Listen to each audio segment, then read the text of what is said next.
Sema, unifuatishe, sema: Baba yetu uliye mbinguni, tunabariki nafsi ya Samsoni. Tunabariki ardhi ya Samsoni.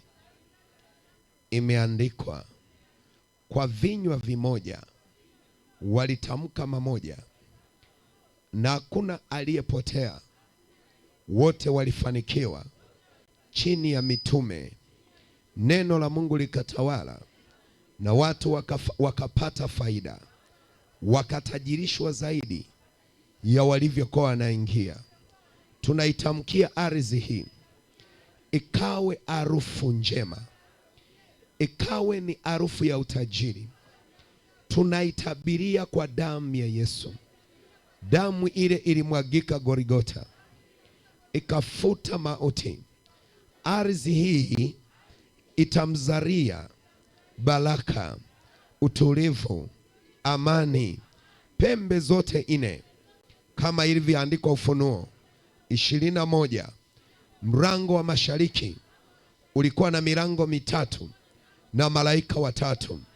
Milango ya kaskazini ilikuwa mitatu na malaika watatu wakilinda, na magharibi milango mitatu na malaika watatu wakilinda, na kusini milango mitatu na malaika watatu wakilinda. Ule mji ukaitwa mji mtakatifu, mji uliobarikiwa.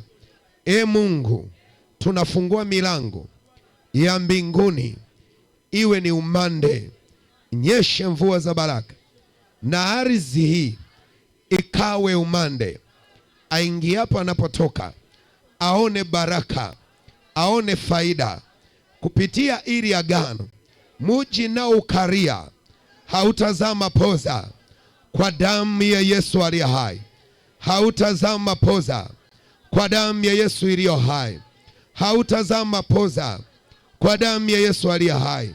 Hautazaa mapoza, kwa damu ya Yesu aliye hai.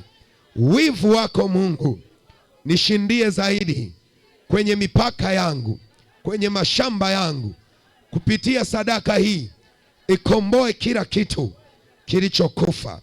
In Jesus name. Amen.